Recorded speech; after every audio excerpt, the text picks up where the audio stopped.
महासचिव प्रियंका गांधी जल्दी संसद में नजर आ सकती है। राहुल गांधी ने फैसला किया है कि वह वायनाड सीट छोड़ रहे हैं, जहां अब होने वाले उपचुनाव में प्रियंका मैदान में होंगी। बीजेपी भी इस पूरे घटनाक्रम पर नजर रखे हुए है। बीजेपी प्रवक्ता शहजाद पूनावाला ने कहा है कि प्रियंका गांधी को केरल की वायनाड सीट पर सीपीआई से विरोध का सामना करना पड़ेगा।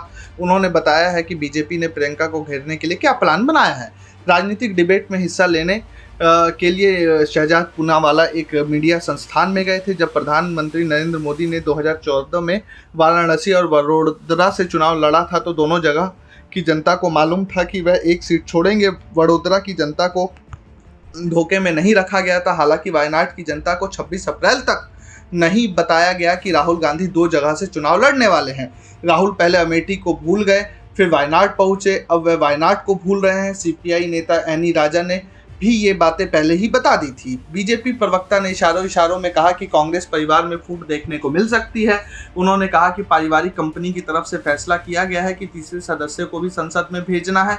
ये उनका मामला है, लेकिन वायनाड की जनता को धोखे में नहीं रखा जाना चाहिए था। उन्होंने कहा कि भाई ने बहन को बता दिया कि राजनीतिक विरासत बेटे के पास ही रहने वाली है। बहन को लेफ्ट से उलझने के लिए केरल भेज दिया गया। भाई खुद को चैंपियन के तौर पर पेश कर रहे हैं, अब वह खुद को पीएम के तौर पर रखने की कोशिश कर रहे हैं। बीजेपी की रणनीति के बारे में बात करते हुए पूनावाला ने इशारा किया कि इस सीट पर पार्टी को ज्यादा कुछ करने की जरूरत नहीं होगी।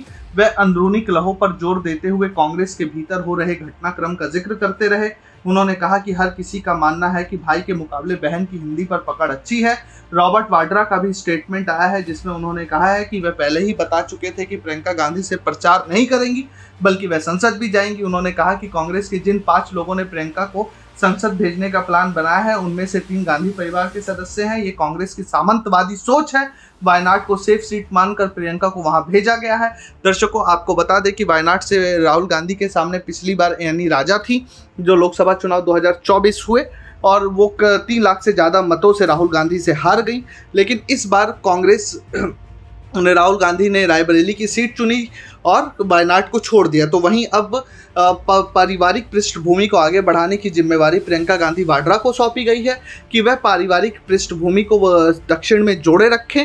और ये बड़ी भूमिका है क्योंकि दर्शकों, अगर आप लोकसभा चुनाव 2024 के परिणामों का अवलोकन करें और कांग्रेस की 99 सीटों में से आधी से ज़्यादा सीटें दक्षिण भारत से आई हैं, तो कहीं ना कहीं कांग्रेस इस बात को समझ रही है कि उत्तर भारत में अभी हमें पकड़ और मजबूत करने की ज़रूरत है और दक्षिण भारत में जो मजबूत पकड़ है उसको बनाए रखने की ज़रूरत है। इसलिए प्रियंका गांधी वाड्रा को दक्षिण भेजा गया है और राहुल को अब कमान सौंपी गई है उत्तर भारत की हिंद काउ बेल्ट की, कि वह वहां पर कांग्रेस की पृष्ठभूमि को बेहतर करे। Bureau report प्रजाहित।